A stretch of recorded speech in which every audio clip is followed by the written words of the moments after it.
我把您单独叫进来，就是希望你好好安抚他的情绪。孩子没有保住。孕早期前3个月本来就容易发生流产，之前我反复提醒过。他现在的状况应该是过度劳累和情绪紧张引起的。不过你不用担心，好好调养，身体应该没什么其他问题。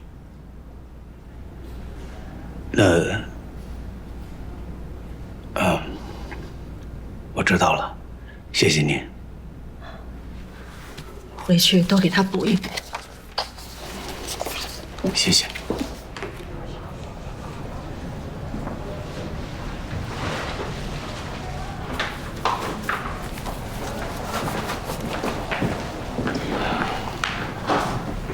怎么样，缓过来没有？我们可以走了吗？怎么说的呀？哦，说好好休息一下，很快就可以恢复了。我们走吧。真这么说啊？对，真这么说的。走吧。我进去问一下那个姚兰，我让他当面跟我讲讲，我这就更清楚了。他都已经告诉我了，我回家我给你讲啊。你让他跟我讲讲，我不是自己更清楚吗？哎呀，人家下一个病人都已经进去了，你这样没事，妨碍人家工作。我告诉一下，我在外面等着。小慧，我回家给你讲好吗？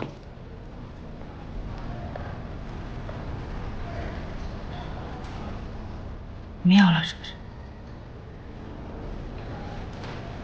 不是？先回家吧，啊，先回家。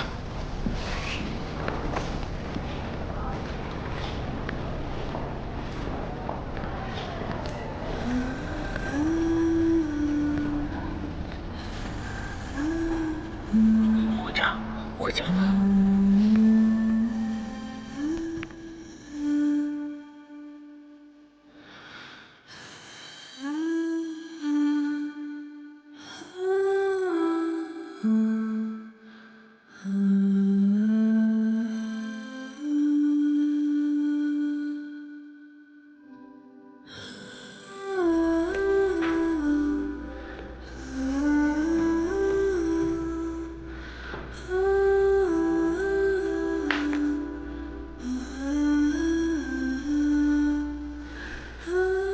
喝点红糖水吧，刚好可以喝了。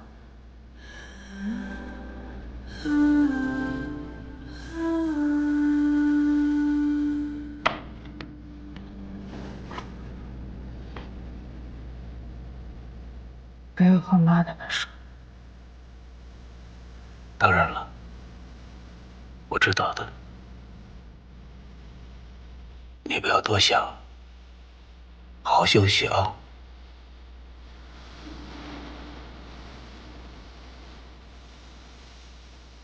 你去上班吧。公司是有点事，但是我可以不去。去吧，别担心我，我没事的。去吧，我想一个人待会儿。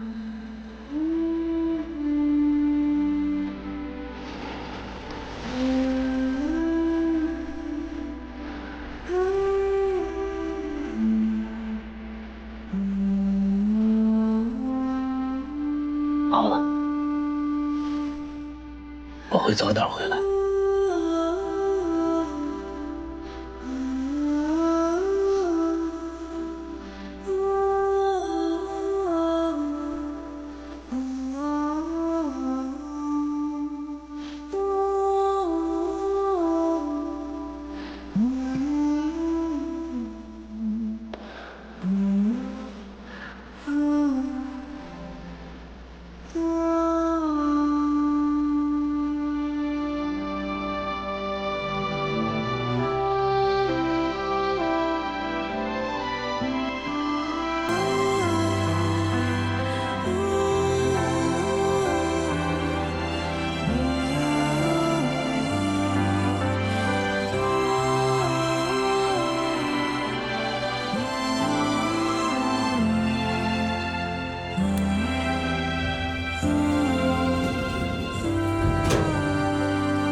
和远见这个项目是你从头跟到尾的，你应该比任何一个人都清楚，它存在着巨大的经营问题，它几乎差点让我们这些年所有的投资血本无归。你是投资经理，是这个项目的负责人，你是预向投资的人。因为这一行只有真正的强者才能成功啊，那些弱者啊，什么滥用同情心啊，被道德感束缚的人就不适合做这行。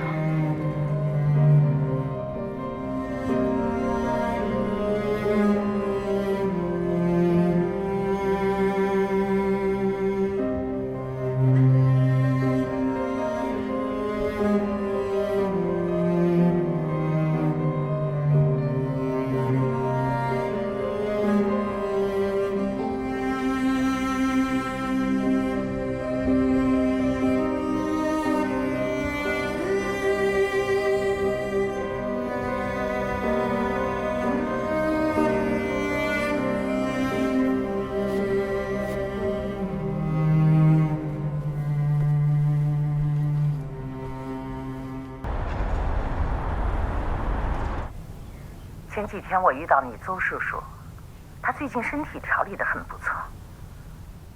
那个老中医确实是很有些本事，你要是有时间也让他好好玩，毕竟这个年纪生孩子对身体还是有影响的。调养调养，将来恢复的能更好。嗨，小慧啊，妈听说张宏达的事儿了，他是你以前的同事吧？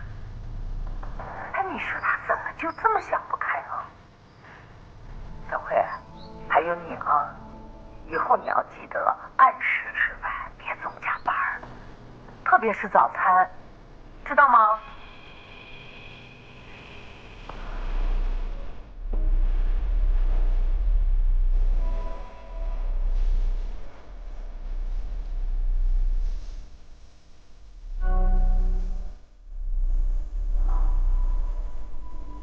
死是清凉的黑夜，生是闷热的白天。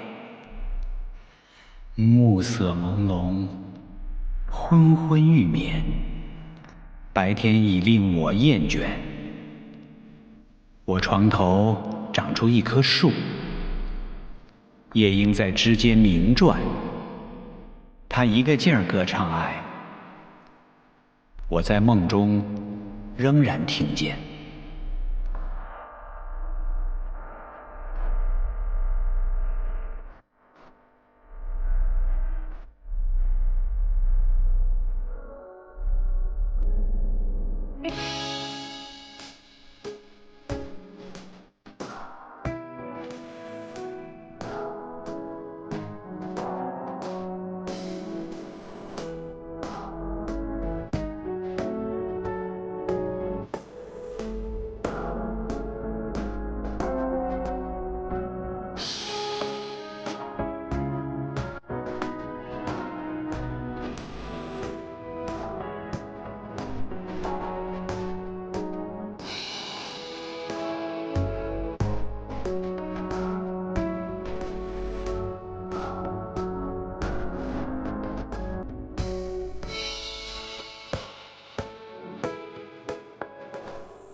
你要是心情不好，随时找我啊，哥们儿陪你喝点。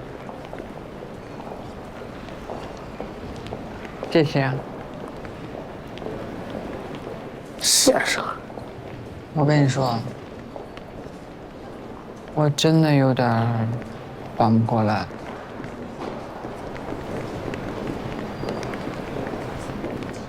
不过有句老话不说得好吗？时间能治愈一切，那就让时间去治愈吧。你肯定没问题，你一向都是最棒的。你可是江一迪呀！江一迪，你就是个大骗子！哎，哥们儿，有话好好说。江一迪，我怎么招惹你了？你要这么坑我？我们投了1个亿在你的项目，你骗我！你们玉象投资全是骗子，你明知道张宏达走私，还要拉我们下水。你、张宏达、于石，你们全都是骗子！师哥，我觉得这个我的确需要跟你好好解释一下。解释？你觉得我还会听你解释吗？你现在跟我说什么我都不信。有话好好说行吗？好好说啊，冷静点行吗？冷静。来，都看一下，大家过来，都看一下啊！这个女人，江一迪，玉象投资江一迪，骗了我们公司1个亿，把华科远见张宏达害死了。他不但是骗子，他还是凶手。哎，可以了，差不多了。江一迪，我告诉你，这个事儿没完啊！不要张宏达就是你害死的，你就是杀人犯，你骗子，你是凶手。咱们出去说，过分了。放开我！哥哥了不起，我自己能走。出去说。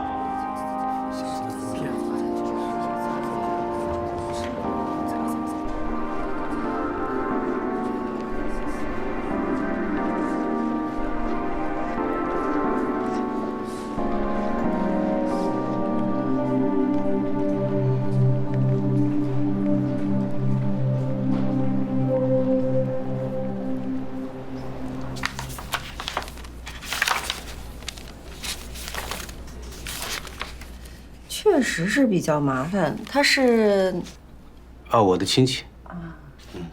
就之前医生的诊断应该没有什么问题。流产嘛，本来就是有可能造成的原因是很多的，比方说年龄，或者是胚胎的质量、子宫内的环境、免疫因素，甚至他自己的心理状态都有可能会造成流产。我明白。我就想问一下，像他这种情况，对于再次受孕有没有什么影响？因为我听说有的人流产过2次、3次还能怀上宝宝，像他这样流产过1次的话，会不会影响自然受孕？周先生，从这份病历上来看，您的这位亲戚呢，应该是在第1次流产之后恢复的不是特别理想，所以对他的身体造成了一定的影响。第1次流产？就是我手上的这个病历好像不是很全，但是从目前能看到的这些报告来看，他应该在几年前是有过流产的手术，所以他可能在那一次流产手术之后的恢复没做好的话，对他的身体就会造成一定影响。再加上年纪也不是，就是有一点高龄产妇了。如果说想要自然的怀孕，然后可能还是需要借助一些医学的手段来辅助会更好一些，因为像有一些习惯性流产的征兆。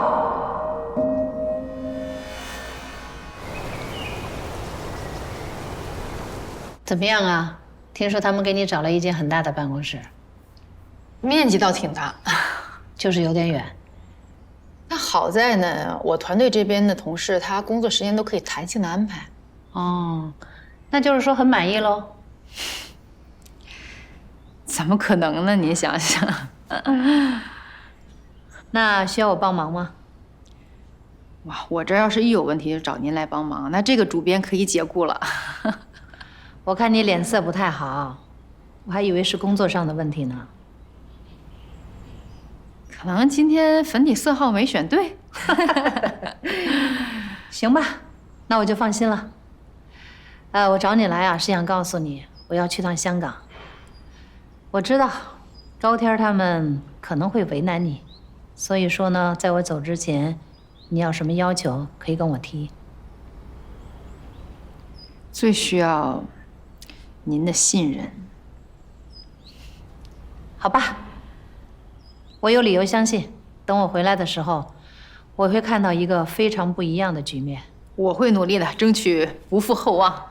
先祝您香港之行顺利。好，谢谢。还有一件事情，您讲。是关于周航的。哦，我呢确实提名了周航进入原神东方董事会，但是因为华科远见的事情对周航的影响非常大，就算是我相信他，那也很难说服其他的股东。所以呢，我建议啊，他跟梁文森好好的沟通一下，停职无论是对原神东方还是对于他，都是很大的损失。您说周航停职？你还不知道吗？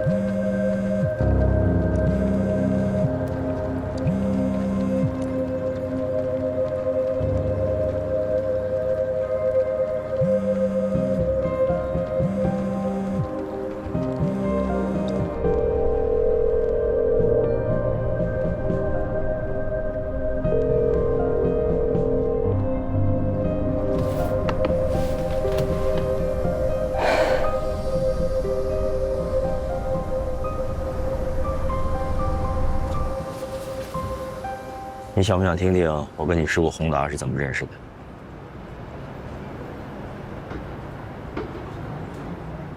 他是我的第一个用户。当年呢，我拉了个群，想在这个群里面给大家推荐书、讲书，一年推荐50本书，每个人收费300块钱。当时想呢，这实在是太简单了，我觉得应该会有很多人愿意加入的。可是整整1个月的时间，一个人都没有。当时把我给急坏了，我就给所有我认识的人发信息，不管是熟的还是不熟的，我也告诉我自己，只要有1个付费用户，我就会坚持做这件事情。那1个付费用户，应该就是我师傅吧？对。就是他。其实，我们2个人根本就不熟。我是写诗的，他是搞财经的，完全就不搭嘎。我甚至都不记得我给他发过信息，可是他直接给我打了300块钱。我就问他，我说：“你不怕我是个骗子吗？”他跟我说，看了我推荐的书单，也听了我给大家的介绍。我就算是个骗子，也是个有文化的骗子，这300块钱是不亏的。像他会干出来的事。那后来我们2个人就成了朋友。维京读书会里面第一批会员，很大一部分都是他帮我推荐的。他也跟我说维清，真的要做事业，就不能够太清高，该拉下脸的时候就要拉下脸。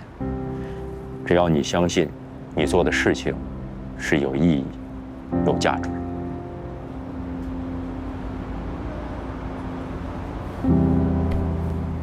你知道我为什么跟你合作吗？滴水之恩，涌泉相报。他跟我说，让我相信你一次，就像当初他相信我一样。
周总。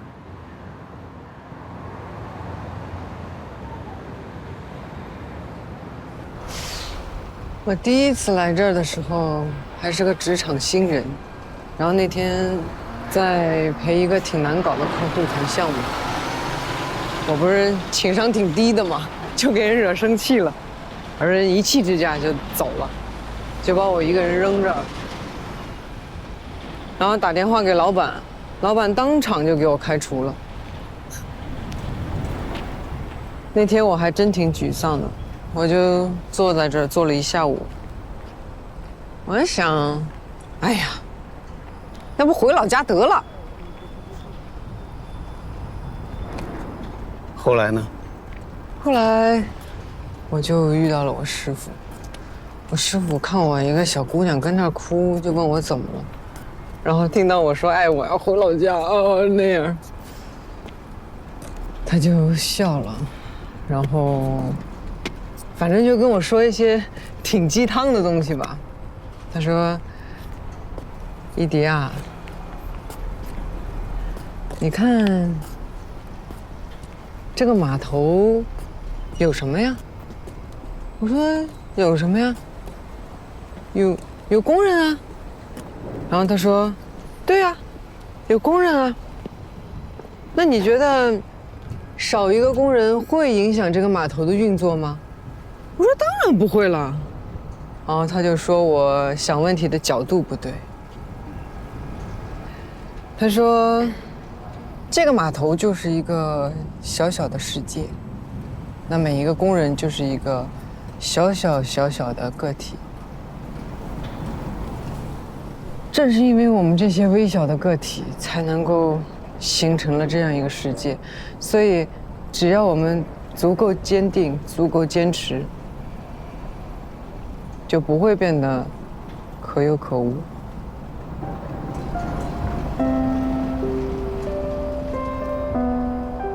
后来你进了他的公司，他成了你的师傅。你别看我师傅啊，就是那样一个小老头，老是佝偻着个背，一会儿到这儿，一会儿到那儿。但我觉得。我师傅是我认识的人里面最乐观的人。我每次要有什么问题啊，或者是有什么困难去找他，有点想不开了，然后一找他，他就说：“哎呀，你这个傻丫头，这点破事算什么呀？”虽然他好像也没能帮我解决什么，但是我听他这么一说，我就觉得，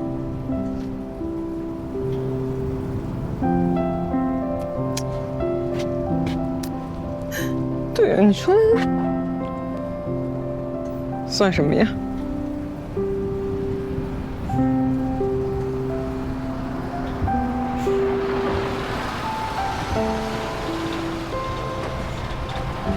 周总。某种意义上，您也是我进入投资行业的导师。哦，您还记得08年你在普航财经大学的那次演讲吗？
你怎么还不睡啊？在等你啊。等我干什么？该睡就睡啊。今天给你打了一天的电话，怎么都不接呀？工作忙。没接到。你停止了。你都知道了。工作临时调整，很快都会过去的。没告诉你，是觉得没有到需要告诉你的时候。还有，我不希望你烦心。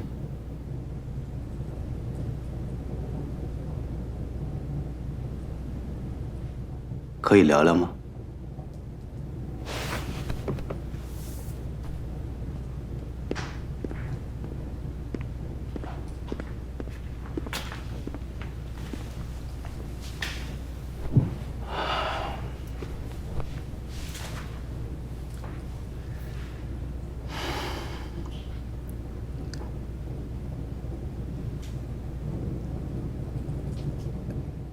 你有没有什么事情一直瞒着我？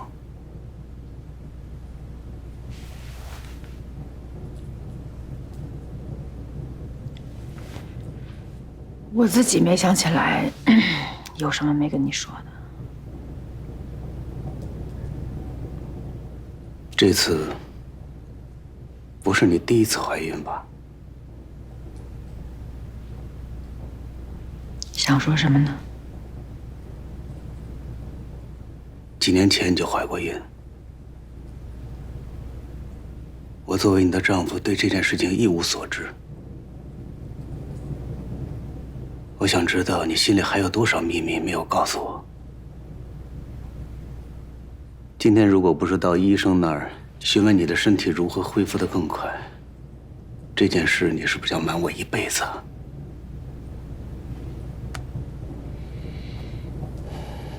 结婚这么多年了，我尊重你，宠着你，你不否认吧？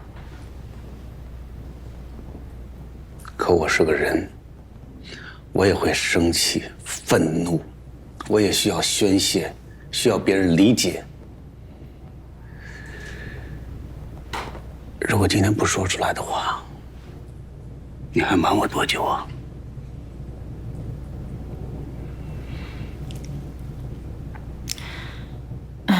周航，我不知道你有没有留意到，在我做宫外孕手术这段时间，你在哪儿？宫外孕？对，我在做宫外孕手术的时候，你在西安。那1个月，你都在西安陪着何雨珊。你这是宫外孕，必须尽快进行手术，不然会有危险。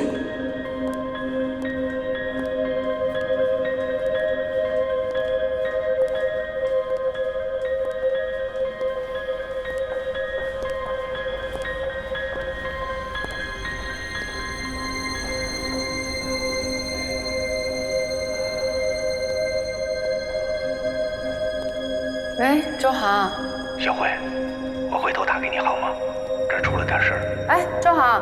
追悼会刚结束，师母的心脏病发了，我要陪她去医院。喂。喂。